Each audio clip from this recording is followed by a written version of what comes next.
Ons aanbid die Vader, omdat U seun vir ons gegee het, en soos wat daar sopas gesing is, what a beautiful name it is. You have no equal. Here, daar's niemand soos U nie. Daar's niemand wat so impak op hierdie wêreld gehad het soos U nie. Daar's niemand wat tot vandag toe 'n impak op hierdie wêreld kan hê soos wat U 'n impak kan hê nie. Here, ons selfs mense wat nie in U glo nie, praat van soveel jaar voor Christus en soveel jaar na Christus.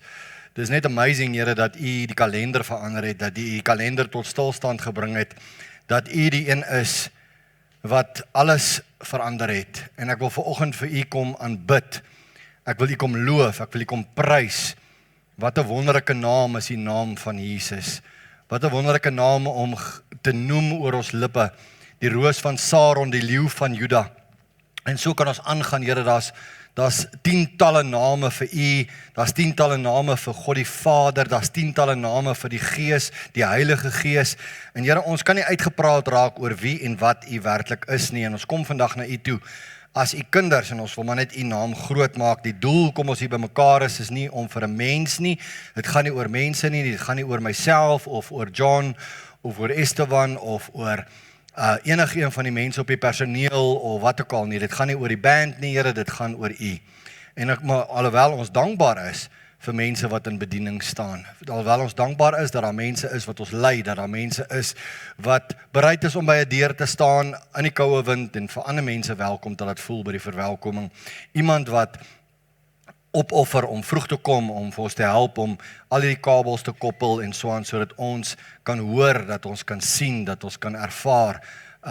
Here, daar's soveel bedienings, ek dink maar aan die mense wat vir ons so mooi maak hier voor, deur elke keer dekor vir ons te gee, en ons het altyd iets moois, en dit pas soveel keer so mooi by ons temas, en die moeite wat daarby ingaan, en so dra elkeen by tot die sukses van 'n Sondag. Here, en nie net 'n Sondag nie, Here, maandag tot maandags, of Sondag tot Sondag, hoe ons dit ook al wil sien. Here, is dit tog dat ons saam moet staan as liggaam van Christus, en ons wil vir U dankie sê, dat ons ook hierdie reeks kan begin vandag, wat ons bietjie gaan praat oor die mekaar uitsprake, en hoe belangrik dit is om iets vir mekaar te doen. En dan ook, Here, wil ons kom bid dat U verhoog en verheerlik sal word in alles wat ons doen in Jesus se naam. Amen. Nou ja, julle wonder seker oor die groen hempies. Die van julle wat nou opgelet het, ons al drie het sulke groenerige hemde aan. Ek weet nie regtig waarvoor dit staan nie. Hulle het net vir my gesê ek moet 'n groen hemp aantrek. Dis die trots van Suid-Afrika. Ja, ons is eintlik bederf. Is dit nie so nie? Ons kan swak speel, maar ons kan nog steeds wen. Ek meen, om die Engels te klop is seker een van die lekkerste gevoelens om te kry. Sorry, ek is seker snaaks as dit by die Engelse kom, maar nothing against you, John. Weet jy dat ek gesukkel om daai man in 'n groen trui te kry? Hy wil net wit aantrek, want hy wil ook wit wees. So, jy weet, en hy praat net van rose en wit en alles, en ek sukkel met daai Engelsman, jong. Maar in elk geval, ons het hom behoorlik toe nou vasmaak en 'n groen trui oor sy kop trek. En sy naam is Johannes vandag. Ja, hy is nie vandag Johnny, hy is vandag Johannes. Maar in elk geval, nee, ek grap sommer, hy is 'n Suid-Afrikaner in murg en been. Hy het nie nou die afgelope week oor die see gekom nie. Ja, nee, kom ons sê vir julle so, kyk, dis nou iets wat ek weet, op 'n stadium was ek in 'n gemeente gewees, rugby was kort ingebring in die gemeente en daar was altyd oor rugby gepraat en goeders, dat dit eintlik bietjie irriterend geraak het vir mense. So toe ek besluit, ek sal nie rugby praat, hierdie span wen en daai span wen en hierdie span is beter as daai span nie. Ons almal het maar ons voorkeure en afkeure, en as jy in die Vrystaat gebore is, kan jy nie baie sê oor provinsiale rugby nie. Dis soos om 'n broer in die tronk te hê, jy's lief vir hom, maar jy praat nie oor hom nie. Ek sal 'n cheetah bly tot ek die dag doodgaan. Ja, ons almal het maar ons gebreke en so aan. Ander van ons is Engels. Terwyl hy daar die Peanut Gallery iets te sê het. Condolences sê hy vir my. Ja. Nee, julle, waaroor dit vir my gaan vandag en waaroor dit vir ons drie gaan is, sit hulle daar met hulle kort my hempies, shame. Waaroor dit vir ons gaan is, Christendom is 'n spansport. En ek dink daar's nie 'n beter manier om dit te illustreer as jy is as ons, en unity lê nie in 'n trein nie, maar unity lê in wat ons doen. En dis wat ons vir julle wil illustreer ook vandag. Ons kan almal vanoggend vir ons kan gister vir julle gesê, almal wat groen truie het, wat hom nie gister aangehaat het nie, bring hom. So by the way, ek het gister aan een aangehaat. Maar Christendom is 'n spansport. Dis nie 'n ding wat jy individueel kan doen nie. Om 'n kind van die Here te wees, beteken nie jy kan op jou eie gaan nie. En dis hartseer partykeer om te hoor hoe mense sê, ek is geestelik op so 'n punt gekom dat ek het nie meer 'n kerk nodig nie. Ek het geestelik op so 'n punt gekom dat ek het nie meer 'n omgegroep nodig nie. Ek weet beter as al die ander mense. So ek het nie nodig om in te skakel by 'n gemeente nie, ek het nie nodig om gevoed te word nie, want ek kan myself voed. I'm self-efficient as dit kom by my verhouding met God. En dit is eintlik vir my hartseer partykeer, want dan begin jy amper vir my te grens aan geestelike hoogmoedigheid. Ons het mekaar nodig. En ek het net gevoel, ons wil dit vir julle illustreer, om met julle te praat oor hierdie mekaar uitsprake. Nou,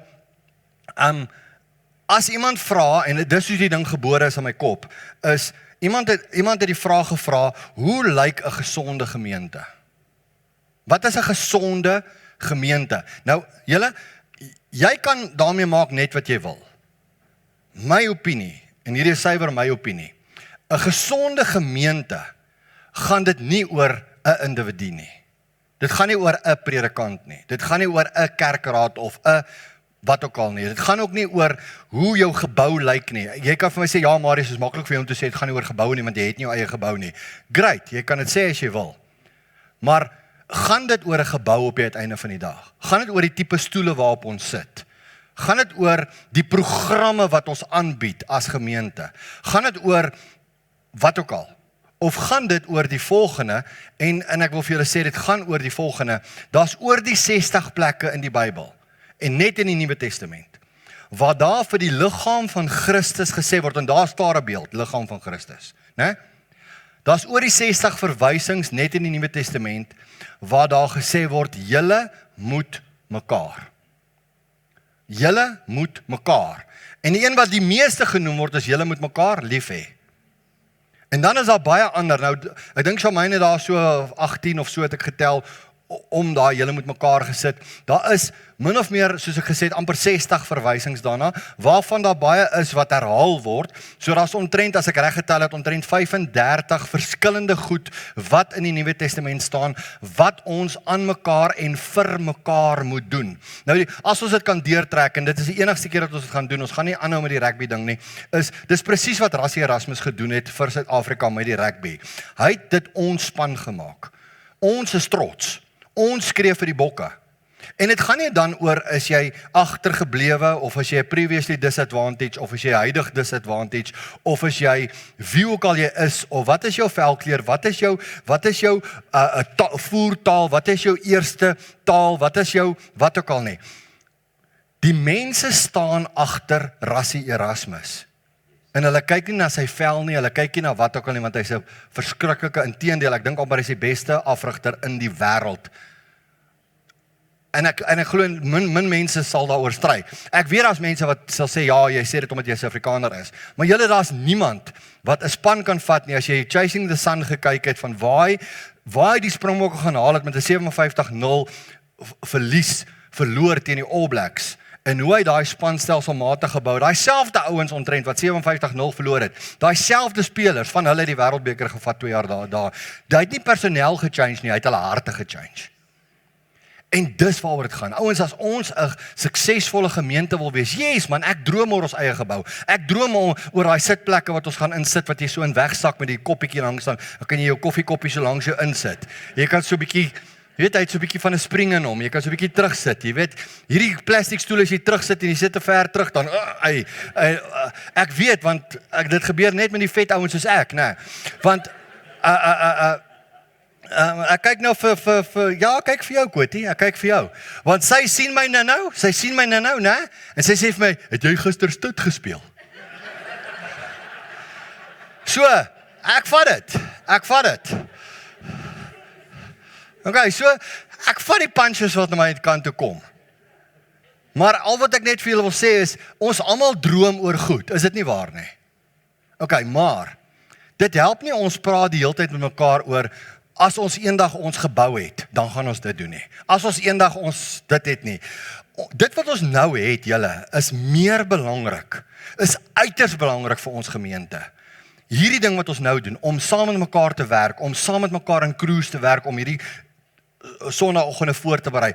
Elke span, en ek wil nou nie spanne uitsorteer nie, maar, of uitsonder nie, laat ek dit so stel, maar, of jy in die koffie en thee bediening is, en of jy in die verwelkomingsspan is, en of jy in die eettafelspan is, en of jy die voorbereidingsspan is, en of jy in die worshipspan is, en of jy in die, wat se span ook al is, wat daar is, jy is deel van 'n span, en elke span, wat sy deel doen, of haar deel doen, omgee groepe, maak nie saak waarvan ek praat nie, op die uiteinde van die dag, bou ons aan die span, wat deel is van die koninkryk van God, die liggaam van Christus. En ons wil vir jou 'n bietjie in hierdie volgende paar Sondae, dis volgende 4 Sondae, gaan ons bietjie met jou praat oor die mekaar uitsprake. Gaan doen saam met ons 'n studie. Ons gaan vir jou klomp gee. Ons gaan vir jou nou en dan net een of twee van hulle noem wat ons nie oor gaan preek nie. Maar vir ons gaan dit daaroor dat ons moet mekaar. En nou kan jy vir my sê, ja Marius, nou gaan jy weer dieselfde gitaar slaan soos altyd. Maar weer eens, die een wat die meeste genoem word, en ons gaan nie oor hom preek nie, want dis vir my die fondasie, dit is dit wat alles by mekaar hou, is julle moet mekaar lief hê. Dis die fondasie. As jy gaan kyk na liefde, julle ken my visie oor liefde, dis hoekom ons gemeente se naam Ahava is. Ahava is die Hebreëse woord vir liefde. Dit is die bediening wat die Here op my en Salome se hart gelê het om te begin bietjie meer as 10 jaar terug. En Ahava is liefde. En as ons mekaar kan lief hê, dis ook die een in die Nuwe Testament wat die meeste herhaal word, julle moet mekaar lief hê. Julle moet mekaar lief hê. En ek dink nie daar's 'n beter plek om te begin as juist by Johannes 13 nie. Nou wil ek net vir julle sê, Johannes het bekend gestaan as die apostel van liefde of die disipel van liefde, en hy het die meeste verwysings na julle moet mekaar lief hê. In Johannes 13, Johannes 3, 1 Johannes 3, 1 Johannes 4, gaan lees bietjie hierdie hoofstukke, nou gaan jy agterkom, en daar's baie meer, waar Johannes baie klem lê op, julle moet mekaar lief hê. Maar weet julle waar was dit gebore? Kyk gou hierso. Hy sê, hierdie is Jesus wat praat. Hy sê, 'n nuwe gebod gee ek julle, dat julle mekaar moet lief hê. Soos ek julle lief gehad het, moet julle ook mekaar lief hê. Daar sê hy dit 2 keer in een sin. Hy sê, hieraan sal almal weet dat julle my disippels is, as julle liefde onder mekaar het. Nou, net hierdie mekaar, laat 'n mens dink, hoeveel mekare is daar? Want dit beeld die liggaam van Christus uit. En ons gaan met jou praat oor 'n tydperk van 4 weke, oor al hierdie mekare. Dis hoekom ek 'n bietjie backup gebring het vanoggend. My impakspelers is hierso. Hulle sit op die bench, en hulle gaan nou, as ek moeg raak, is hulle in, en dan gaan hulle oorvat. Nou, as jy vir my vra, Marius, okay, waar het hierdie mekaar uitspraak van Jesus vandaan gekom, dan moet ek vir jou sê, moet ons hierdie hoofstuk rewind. Want dis die belangrike gedeelte. Wat gebeur in Johannes 13, dat hy by Johannes 13, 34 en 35 kan uitkom om te sê, julle moet mekaar lief hê. Jy sien, Jesus was iemand wat nie gepraat het nie, maar gedoen het. En dis die verskil. So kom ons gaan terug na die begin van die hoofstuk toe, en ons gaan kyk na Johannes 13 vers 1 tot 9. Hy sê, en voor die fees van die Pasga het Jesus, omdat hy wis dat sy uur gekom het, dat hy uit hierdie wêreld sou oorgaan na die Vader, en omdat hy sy eie mense in die wêreld liefgehad het, hulle liefgehad tot die einde toe. En gedurende die maaltyd, die duiwel het dit al in die hart van Judas Iskariot, die seun van Simon, ingegee om hom te verraai. Het Jesus, omdat hy wis dat die Vader alles in sy hande gegee het, en dat hy van God uitgegaan het, en na God heen gaan, van die maaltyd opgestaan, en sy boklere uitgetrek, en 'n doek geneem, en dit om hom vasgemaak. So, julle weet waarheen gaan ons nou, né? Hy sê daarna het hy die water in 'n bak gegooi en die voete van die disippels begin was en afgedroog met die doek wat hy omgehad het. En toe hy by Simon Petrus toe kom hy by Simon Petrus en die sê vir hom: Here, gaan u my voete was?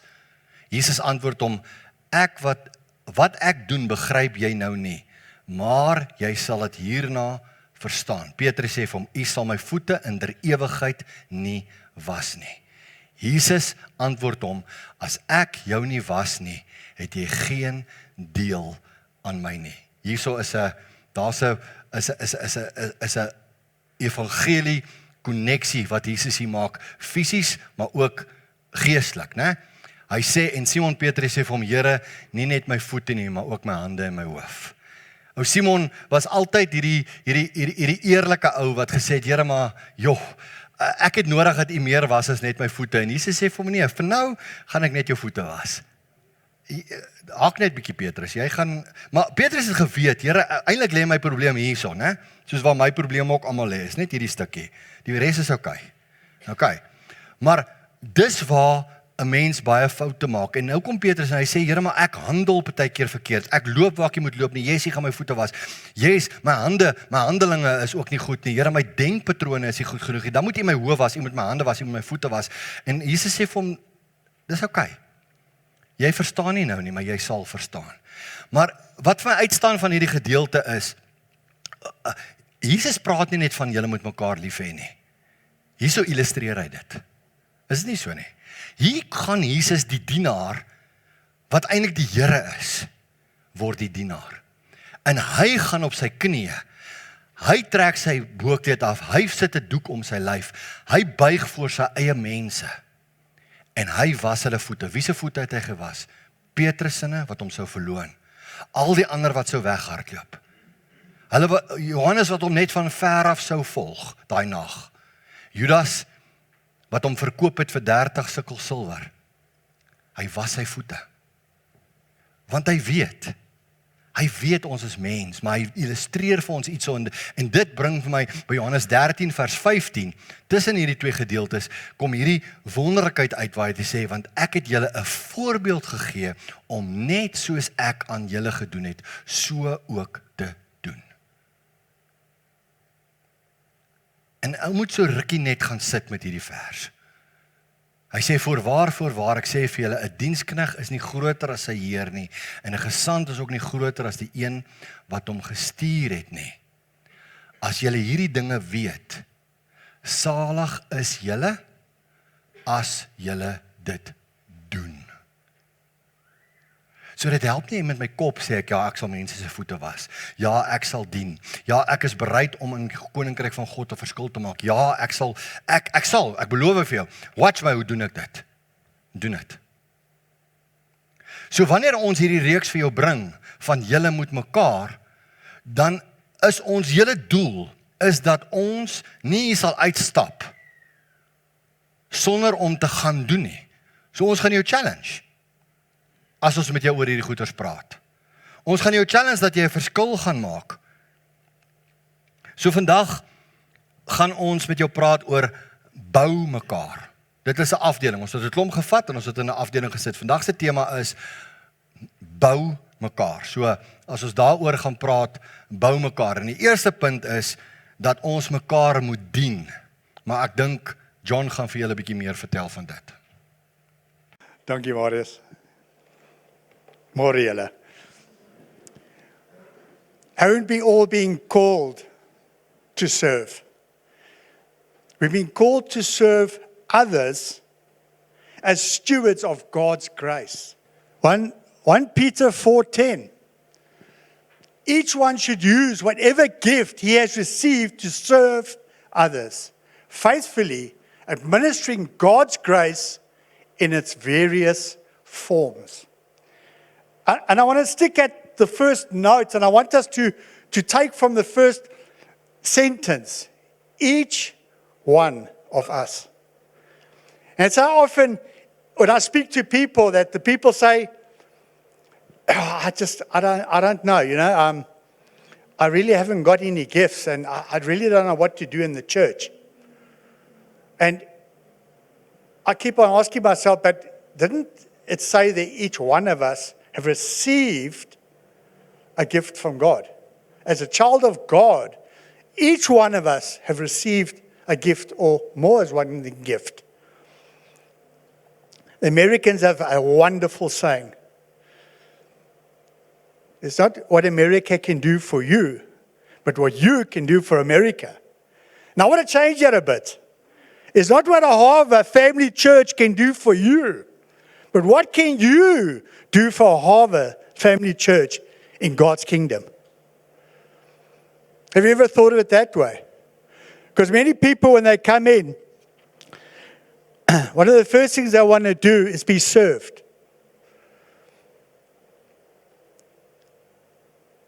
Don't we all like being served? I mean, I love lying in bed and my wife brings me breakfast in bed and she's serving me. I mean, it's nice to be served. But I want us to look at the word where it says we are called, and it says on the board there, to serve others. When we arrive here in the mornings, what type of mentality have we walked in the front door with? Is it with an idea of, I'm going to be served today? Be served? Or am I going to serve? It's amazing that in the beginning,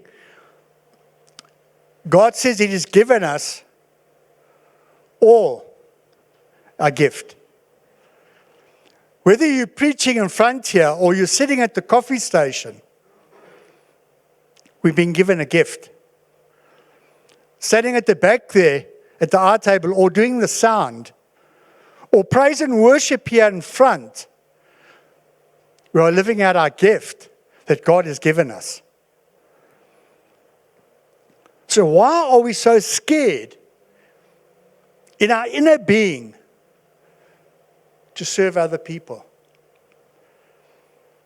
You see, one thing I've learned, and it took a long learning curve, is that we try and do a lot of this stuff by ourselves.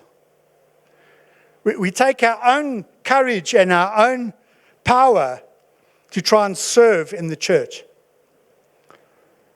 But when we let God work through us through the Holy Spirit, when He works in us and through us, is where we draw our strengths from.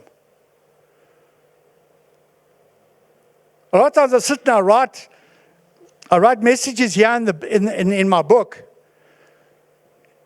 And it frightens me sometimes because when the Holy Spirit leads you, He leads you through another direction. He wants you to tell the people sitting here listening a different story.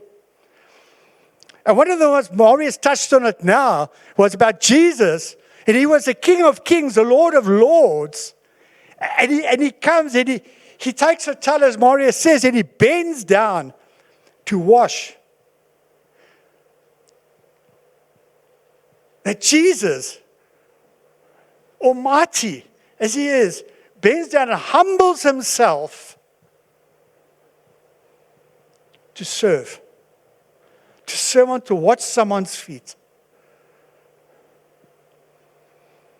And if Jesus can wash someone's feet, what is our excuse?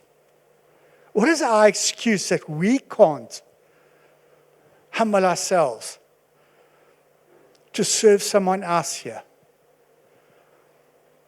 This week I had such a blessing that I could go with an omgee group to go visit someone else that is going through a trying situation.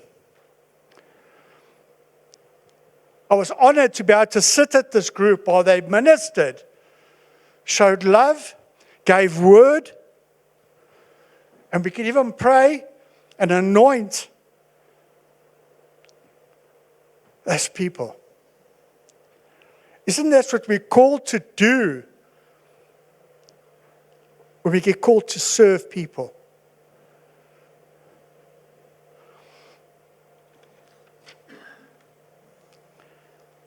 Peter says we are stewards of God's grace. How do we see God's grace? We see God's grace when you look at people acting in the Spirit. You see God's grace when you see one serving coffee. When you see someone here praying for someone. You see God's grace in working in those people. You don't need to have a stage to stand on to live out your gift. You don't need a degree in theology to live out God's grace in your life. This is when you live out your gift, you're living out God's grace in you. Because He gave you that gift for a certain reason. And it doesn't matter how young or how old you are. I think your time comes when you stop serving, is when they lower you. But till the day that day comes, we're here to serve each other. Just imagine, in my conclusion, I just want you to imagine coming into a church that everyone is serving everyone. Not always wanting to be served, but they want to serve. Just imagine that the people that come to Jesus Christ, how they're going to grow from having a congregation that is on fire to help them grow spiritually. Just think of it. Where everyone is busy caring and praying for each other. There are people that are sick. Just think of that. And you see God's grace in working through all of this. And the one thing He says, we're here to serve others. And who gets the glory at the end of the day? Who gets the glory? God our Father gets the glory. Whatever we serve, He gets the glory. My challenge to you is this week. Is don't sit and be served, but stand up and think how you can serve in a Harvard family church. How can you serve at your work where you're working? Be you the boss, be you the floor sweeper. How can you serve? Because you see, there's one thing that never changes. Our gifts are not there to make us important. It's been given to us to serve. So whatever what you do, whatever your work is, let's serve. Let's serve, as Maria said, in love. I'm going to carry on now and give it on to Estefan.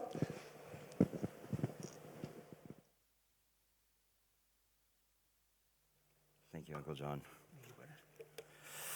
So ek wil bitter graag voordat ek wegspring hierso, wil ek net twee goed sê. Terwyl ek opstap, toe stap oom John ook op van daar af en ek sien hy trek sy baadjie uit. En toe dink ek by myself, daar is nie 'n manier dat hy vandag my gaan outdo. As Cheslin Colby en Kurtley Arendse dit kan doen, dan gaan ek my beste probeer en dan wil ek net vir julle sê, dis my verjaarsdag vandag en ek het nog nooit soveel mense gehad wat my verjaarsdag saam met my vier nie. En dan kry my oulike mense wat vir my 'n warm bottel bring omdat hulle dink ek kry koud. Ek is okay, dankie. Julle, dis vir my absoluut 'n amazing voorreg om oor die volgende twee gedeeltes, ek het twee gedeeltes wat ek sommer reg deur gaan hardloop. En die eerste ene is vergewe mekaar. Nou, ons het al almal seer gekry. En ek dink om dinge erger te maak en as jy nou 'n bietjie gaan sit, ons het al almal iemand seer gemaak.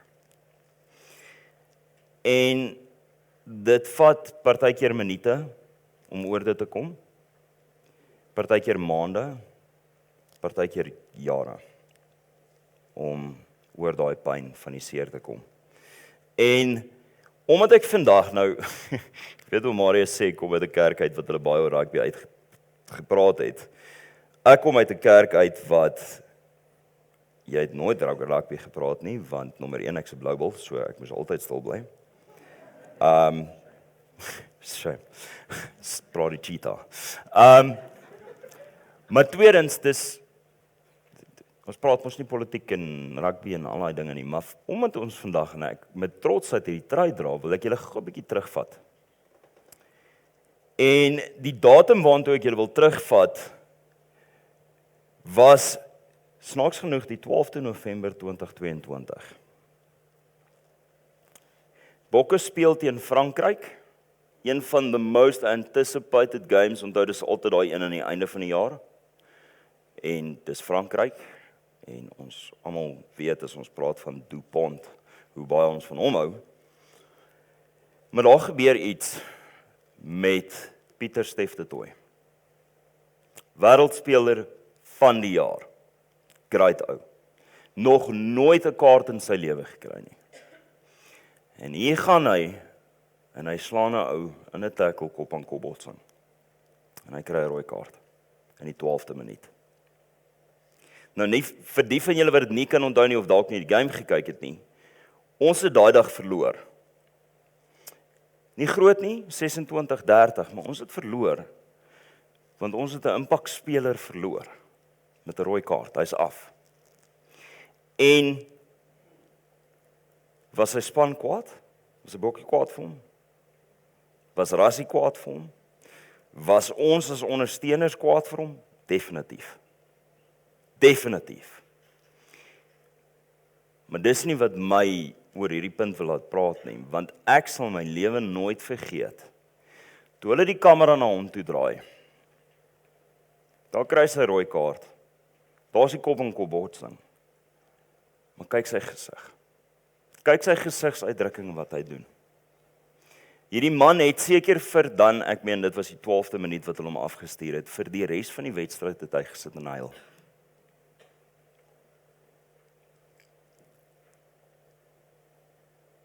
Na die wedstryd is die impak. Want wat het hy gedoen? Hy het na die speler toe gestap, sy hand geskit en vir hom gesê ek is jammer. Hy het na die skeieregter toe gestap en vir hom gesê ek is jammer. En in die kleedkamer het hierdie man vir Rassie en die res van sy span vertel hoe jammer hy is. Hy is jammer. En ek dink wat dit vir my nog verder deurdra is hierdie stuk waar ons praat oor Efesiërs 4 vers 32 wat sê maar wees vriendelik en vol ontferming teenoor mekaar. Vergeef mekaar soos God ook in Christus julle vergewe het. En kyk, as ek aan hierdie stuk dink, ek is mal oor The Chosen, is regtig vir my, dit bring net weer daai absoluutheid van hoe die disippels dit ervaar het om Jesus te wees. Maar as ek dink aan hierdie spesifieke punt, dan dink ek aan twee. Simon Petrus en Matteus.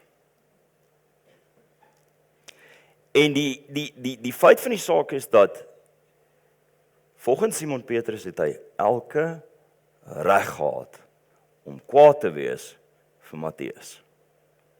Hoekom? Matteus het vir die Romeine gewerk as tollenaar. En hy het die lewe vir die Jode onmoontlik gemaak. Dis hoekom Simon Petrus nie van hom gehou het nie. En dan kom ons terug na die voorbeeld van Jesus toe.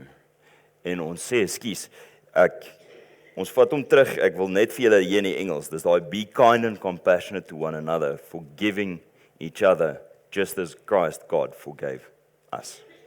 En daai absolute omstandigheid waar Simon Petrus vir Matteus 'n hug gee, omdat hy die voorbeeld gehad het van Jesus wat dit vir hom deurgetrek het.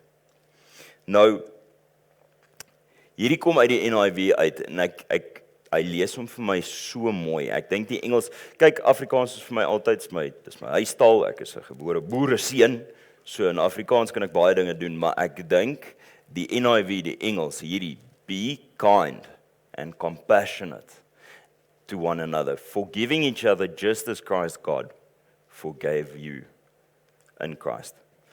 Ek sê, jy kan nie altyd kies hoe jy voel as iemand jou seermaak nie. En jy kan kies hoe jy optree. Maar meer is dit, kwaad kom verskriklik spontaan. Het jy dit al agtergekom? Nee, ek sê net vir jou iets verkeerd, dan raak ek kwaad. Maar vergifnis is gehoorsaamheid. God beveel ons nie om nooit seer te mag kry nie. Maar hy beveel ons wel om te vergewe. Emosies gebeur, maar vergifnis is 'n aksie. En ek dink dis die beeld wat ons vandag met die truie probeer uitbeeld, is om te sê dat as geloof nie in aksie oorgesit word nie, dan bly dit net 'n idee. Dit klink net pragtig. Maar ons is nie 'n kerk van nie aksie nie. Dis 'n lewenstyl. Vergifnis kan wees in 'n besigheidstransaksie waar dinge skeefloop. Vergifnis kan wees 'n bekleiheid tussen 'n man en 'n vrou. Vergifnis kan wees tussen ouers en kinders. Vergifnis kan wees tussen iemand wat hier in die kerk sit. Is nie maklik nie. En wat dit nog erger maak, is dit soms nog moeiliker om te aanvaar juist die probleem en dit was jou skuld. Maar vriendelikheid en ontferming kan selfs verbrande brûe herbou. Vanmôre kom ons wees bietjie meer soos Pieter Steff de Tooy. Ons gaan sê jammer, maar meer is dit, kom ons wees vinniger om te vergewe. Net so. I forgive you.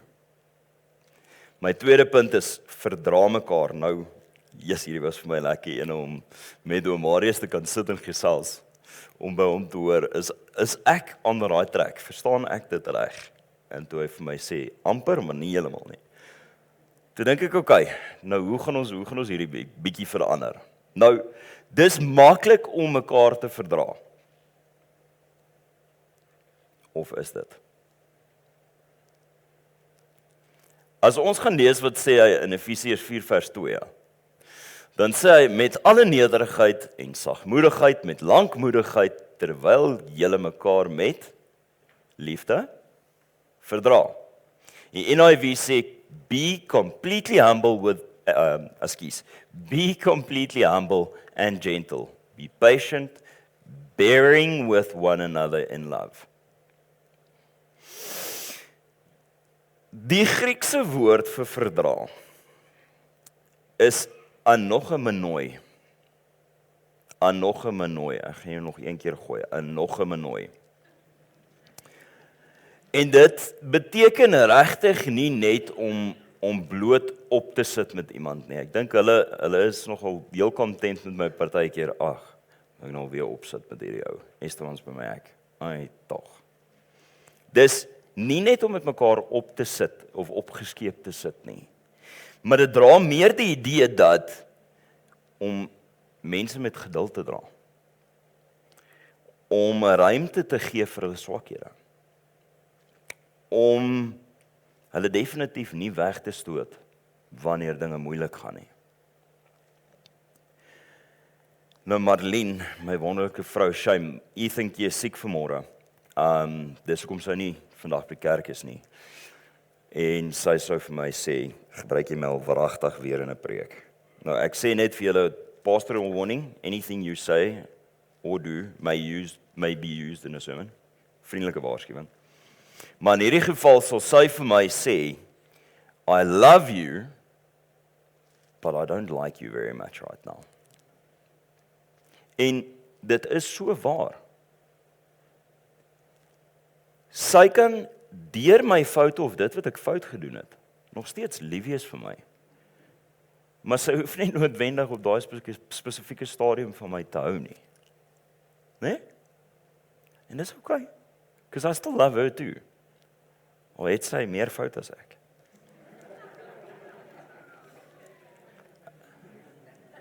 Sy is nie hier nie, so ek kon dit sê. En toe ek onthou, daar sit albei my dogters. Stel jouself voor, Ek wil hê julle moet gou-gou 'n bietjie saam met my net just picture this. Stel jouself voor. Jy sien iemand na 20 jaar. 20 jaar wat jy iemand laas gesien het, nou sien jy hulle weer. Maar dis nie net enigiemand nie, dis mense wat totaal en al jou lewe verwoes het. Op die lelikste manier moontlik. Hulle het jou verkoop as 'n stuk besitting. Hulle vertel vir jou pa jy's dood. En hulle probeer elke belofte wat die Here vir jou oor jou lewe uitspreek, vernietig. En nou staan hulle voor jou. Jy weet nie wie jy is nie.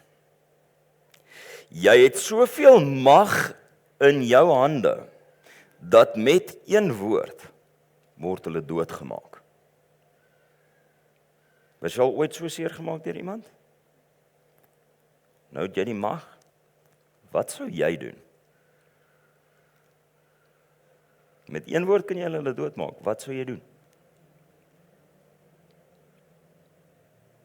Josef doen iets anders.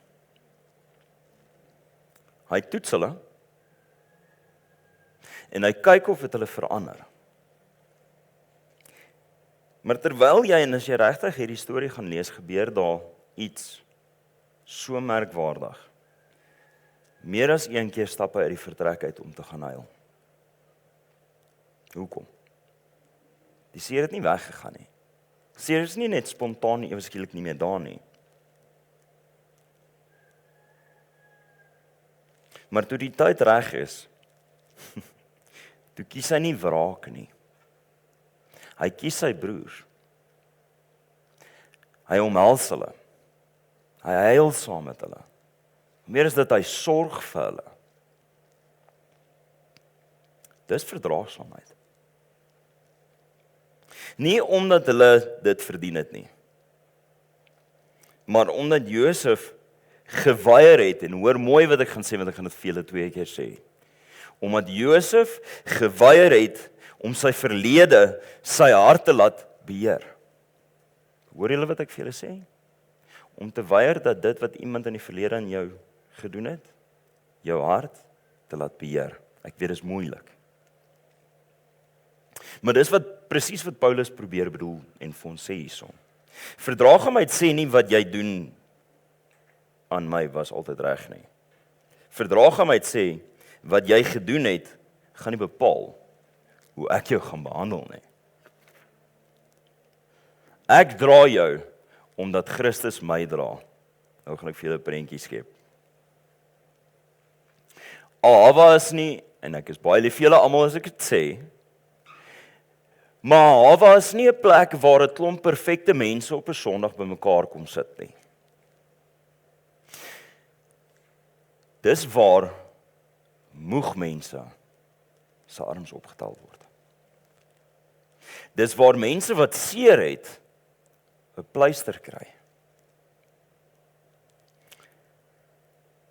Dis waar mense wat verlore is, aan die hand gelei word. Hawa se lewenstyl, ons bly dit vir julle sê. Hawa se lewenstyl. Dis waar ons 'n sagte woord spreek en nie oordeel nie. Hoekom nie? Want ek is nie in jou skoene nie. En dis presies wat Paulus ons leer in Efesiërs 4 vers 2. Ek moet weer vir julle lees. Met alle nederigheid en sagmoedigheid, met lankmoedigheid, terwyl julle mekaar met liefde verdra. En imagine daai. Ek wil afsluit met hierdie nederigheid, sagmoedigheid, lankmoedigheid. Nederigheid sê, ek is nie belangriker as jy nie. Sagmoedigheid sê, ek hoef nie my mag te gebruik om jou terug te kry nie.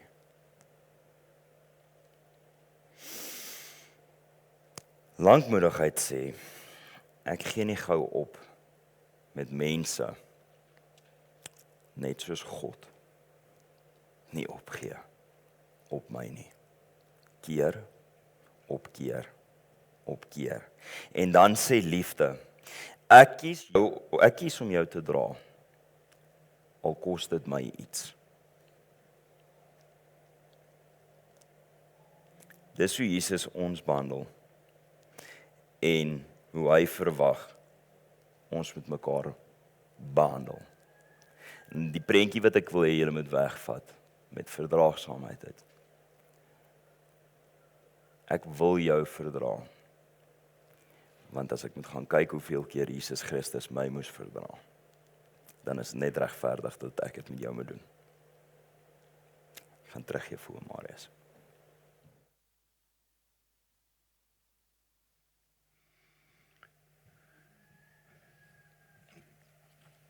Daar's nog so 3 goeters wat ons onder hierdie afdeling gesit het, maar ek gaan net oor een van die 3 praat. Die ander 2 gaan ek net vir jou noem, dat jy self daarna kan gaan kyk. En ek dink amper hierdie ene wat ek nou oor moet praat is een van die moeiliker begrippe. Hy's leer en vermaan mekaar. Nou toe ons praat oor die leer en vermaan mekaar en al die punte wat ons gaan insit in die preek, van die ene gaan praat oor dien en daai ene gaan praat oor vergewe, toe gryp hulle 2 daai, en toe sê hulle vir my, John se woorde was, you must rather take that one. Okay. So die 2 lafaarte wil nie oor leer en vermaan praat nie. So ek sal nou met julle daaroor praat. En ek sê dit tong in die kies, want ek neem hulle nie kwaadlik nie. 'n Mens duins terug van hierdie ene af, wat hy sê, julle moet mekaar leer en vermaan. Want die groot ding is, nie een van ons hou daarvan om vermaan te word nie, as ons eerlik wil wees. Kom ons wees eerlik, kom ons draai nie doekies om nie. As iemand na jou toe kom en hulle sê, ek gaan jou vermaan, dan het jy klaar, dadelik is daar goeters in jou wat regop staan, en ons spring na 'n verdedigingsmeganisme toe, van, ja maar die Bybel gee vir ons 'n spesifieke manier om mekaar te leer en te vermaan. En ek gaan nou vir die vers opsit, maar ek wil hê jy moet gou daai ding uitkry, en weer eens, onthou die fondasie van die mekaar is altyd liefde. Het julle opgelet in die verse wat hulle aangehaal het, was liefde was baie keer genoem binne in daai vers. As hy sê, julle moet mekaar vergewe soos Christus julle vergewe het. Julle moet mekaar verdra in liefde soos Christus. So liefde bly die fondasie waarop ons doen. En wanneer dit kom by lering en vermaaning, is dit 'n kuns om iemand te vermaan. Dis regtig 'n kuns.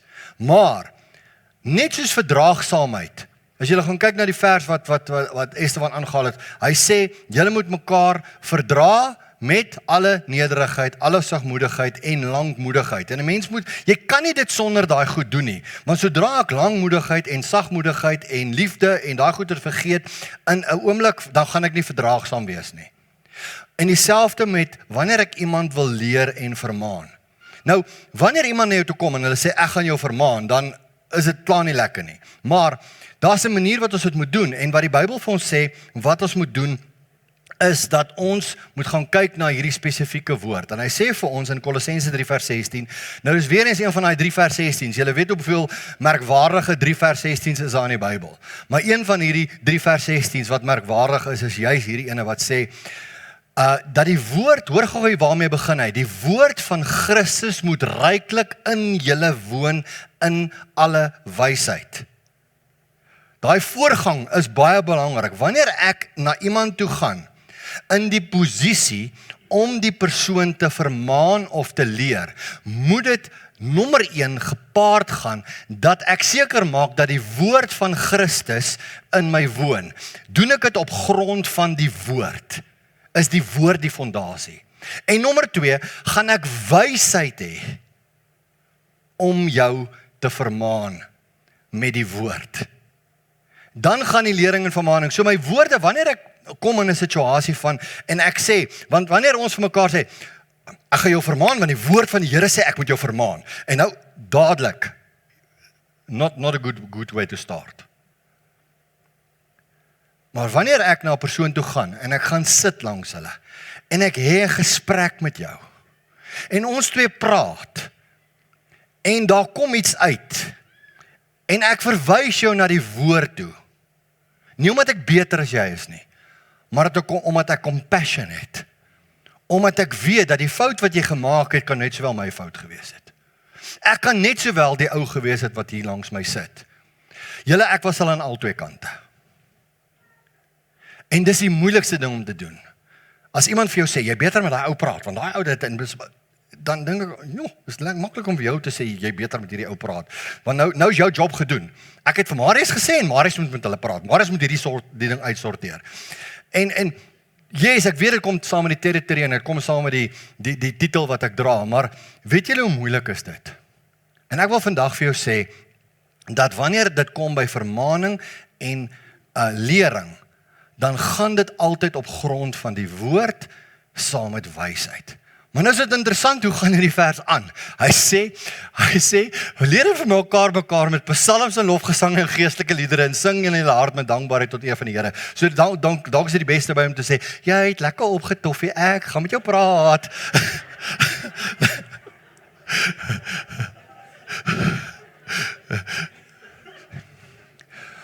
Maar weet julle wat, nou in liedere en in lofsange word God verheerlik. Dink bietjie daaraan. Wanneer ons prys en worship, lig ons God se naam. Wanneer ons leer en vermaan, moet dit God se naam verhoog. God se naam moet verheerlik word. Kerklike tug, en ons moes dit al toegepas het in Hawa, en ek wil hê jy moet dit weet, kerklike tug in ons oogpunt is altyd met die oog op die behoud van die persoon wat oortree. En ek kan vir julle lang stories vertel, maar ek wil vir julle net sê, wanneer jy ooit met my sou te doen kry, wanneer ek na jou toe kom, of jy na my toe kom, en jy met my praat oor iets, of ek met jou praat oor iets, moet dit in verhouding gebeur. Dit moet, ek sê baie keer vir mense, you must earn the right to talk to somebody. As ek hier van die hoek af kom, en ek kom daar by jou huis aan, en ek val met die deur in die huis, en ek begin jou dadelik net, ja, jy dit, en jy dit, en dit, en dit, dan verstaan ek nie altyd dalk jou situasie nie. Maar wanneer ons met mekaar praat oor iets wat nie lekker is nie, iets wat krapperig is, iets wat dalk nie goed afgaan nie, en ons probeer nie daarvan weg te duins nie, want lering en vermaning is amper soos as jy, ja, ek hoop julle verstaan my baie mooi, is lering en vermaning is amper soos GPS. Wanneer ek 'n GPS aansit, ons almal het GPS'e, ons almal het nou so daar fone en Waze en Google Maps en allerlei dinge. Maar imagine, en ek praat nie maar van die GPS wat langs jou sit nie. Praat nou glad nie daarvan nie, né? Ons almal, alle getroude mans het 'n GPS wat langs jou sit en sy weet, né? Okay. Sy vermy ongelukke.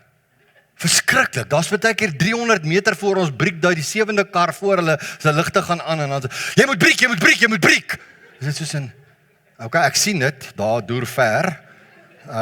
Ek sal breek as ons daarby kom. Ons is nou amper ongeluk. Daai ou 7 kilometer voor ons het nou net gedraai in die pad. Maar anyway, ek praat nie daarvan nie. Ons is braaf vanoggend, ek en Esteban.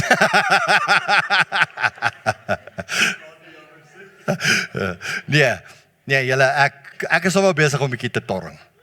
Nee, ek wil hê jy moet gou dink aan 'n GPS. Imagine, wanneer dit kom by lering en vermaning, hoekom ek sê dis soos 'n GPS? Imagine dat 'n GPS gaan stil bly as jy verkeerd draai. Gaan jy nooit op by bestemming kom? Nee, gaan nie. Wanneer die GPS vir my sê, turn right, en ek bly reguit aanry, dan sê hy vir my, make a U-turn. Of hy sal vir my sê, daai tannie raak baie keer ongeskik. Sy sê, turn right now. Jy moes al gedraai het. Of wat ook al. Maar 'n GPS het die vermoë om te weet wat reg is. Sonder die GPS, as ek na 'n vreemde plek toe ry, gaan ek nie, as ek die GPS bly ignoreer, gaan ek nooit by my bestemming uitkom nie. En dis dieselfde met lering en vermaning. Moet dit nie sien as iets wat negatief is nie, maar iets wat jou help om by jou bestemming uit te kom. Maak dit sin wat ek probeer sê? Okay, dis dieselfde met of ek kan vergelyk met mense wat bergklim. Nou dis iets wat ek nou nog nooit gedoen het nie.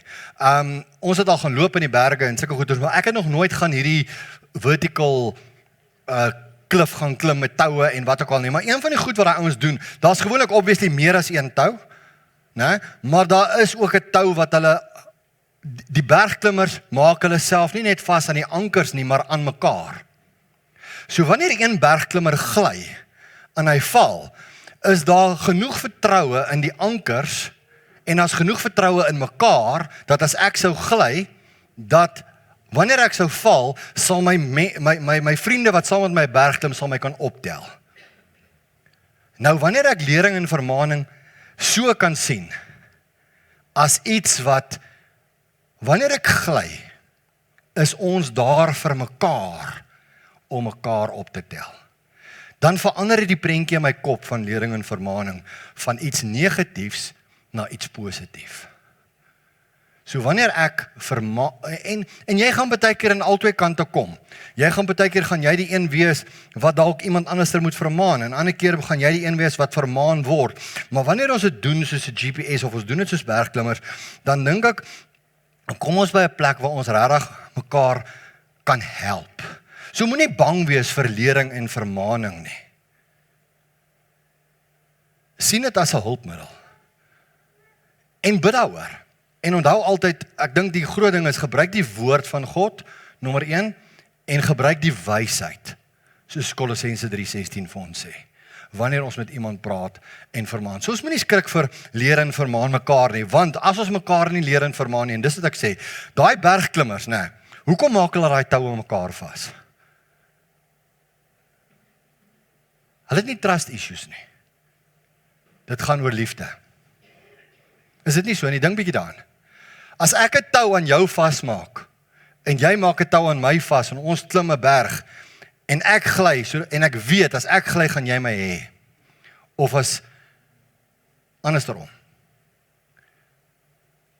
Ek gaan jou optrek. Dis soos ek lering en vermaaning sien. Dis 'n proses en dit is een van die goed wat Jesus vir ons sê. Hy sê leer en vermaan mekaar. Paulus skryf dit vir die Kolossense. Hy sê dis belangrik dat ons mekaar leer en vermaan. So, daar's nog 2 goedjies wat ons by hierdie afdeling kan sit, wat jy net kan 'n note van maak, en dan kan jy bietjie gaan kyk wat sê die woord daaroor, bietjie daaroor gaan dink, en dan kan jy 'n Bybelstudie doen, en as jy ooit 'n vraag het van Marius, wat sê die Bybel vir ons oor aanvaar mekaar?